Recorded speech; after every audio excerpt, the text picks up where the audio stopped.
राशिचक्र सप्तम राशि तुला राशि। तुला राशि प्रति व्यक्ति विशेष मान को नववर्ष अभिनंदन। ए वर्ष प्रथमार्थ आपण आनंद आनीदेव।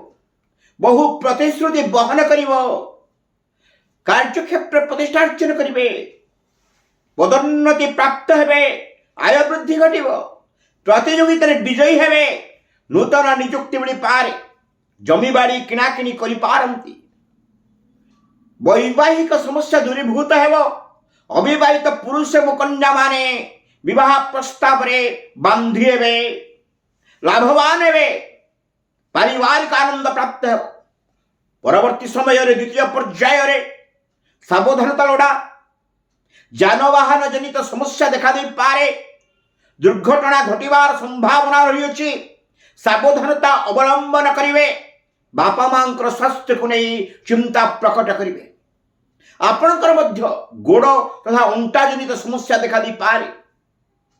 पिलामान को पाठपढ़ा को नहीं चिंता प्रकट हम। जगी रखी चलिए। दूरयात्रा करेंगे नहीं। महिला विद्यार्थी मान वर्षटी कर्म अनुरूप फल प्राप्त कराइब। रिष्ट खंडन मां कमलात्मिका मंत्र जप करंतु। रिष्ट खंडित शुभ फल प्राप्त करेंगे।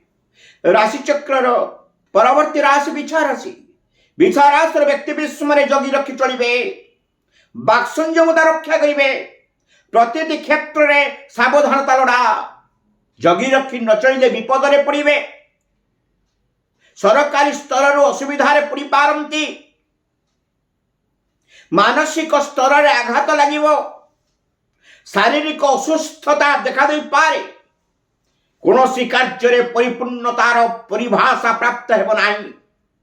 जगी रखी चलिए। कि मन रखिए मे 1 तारिख पर आपण मान शुभ समय आसुची।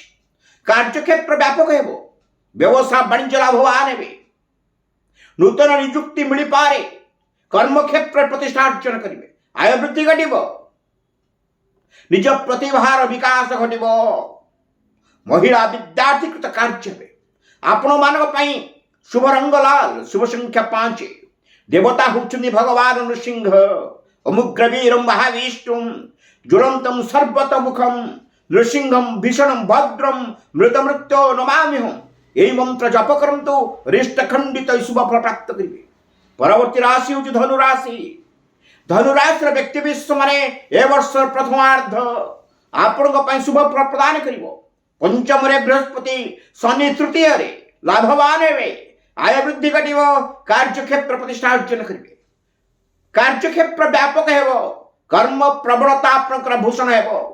जो माने प्रशासनिक स्तर में अच्छे से वर्षर प्रथमार्ध अत्यंत शुभदायक फल प्रदान कर। आय वृद्धि घटव। प्रतिष्ठार्जन करेंगे।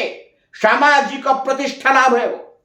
मात्र द्वितीयार्ध प्रति मुहूर्त सावधानता अवलंबनीय। शारीरिक असुस्थता देखा दे पारे। सामान्य कथा को नहीं दाम्पत्य मतभेद हेब। बाक संयमता रक्षा करेंगे। दूरयात्रा करेंगे नहीं। आर्थिक स्थिति जगी रखी चलिए। महिला विद्यार्थी कर्म अनुसार फल प्राप्त करेंगे। आपण मान शुभ रंग होउछि हलदिया। शुभ संख्या 4। देवता होउछि मां दुर्गा। ओम सुरेन पाहिनु देवी पाहि खड्गेन चांबिके घंटा सुनेन न पाहि चापज्जारि सुनेन च। यही मंत्र जाप करंतु। रिष्ट खंडित शुभ फल प्राप्त करेंगे।